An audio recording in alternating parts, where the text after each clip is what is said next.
ইসরায়েলের Ben Gurion আন্তর্জাতিক বিমানবন্দর ও হাইফা বন্দরে লক্ষ্য করে ড্রোন হামলা চালানোর দাবি করেছে ইরানের সামরিক বাহিনী।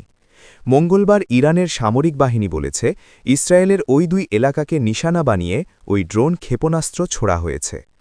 কাতার ভিত্তিক সংবাদ মাধ্যম আল জাজিরার প্রতিনিধিরা ঘটনাস্থল থেকে বলেছেন, মঙ্গলবার ভোর রাতের দিক থেকে ড্রোন ব্যবহার করে বেন গুরিয়ান বিমানবন্দরে অবস্থানরত বিমানে জ্বালানি ভরার কাজে নিয়োজিত অবকাঠামোতে হামলা শুরু হয়েছে বলে ইরানের সামরিক বাহিনী জানিয়েছে।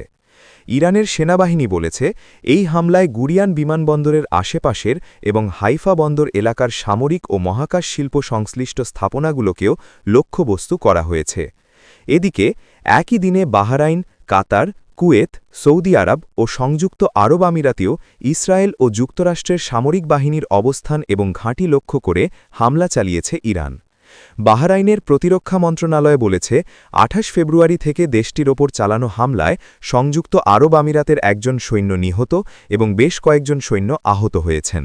এই হামলার জন্য ইরান দায়ী বলে অভিযোগ করেছে বাহরাইন। সূত্র আল জাজিরা।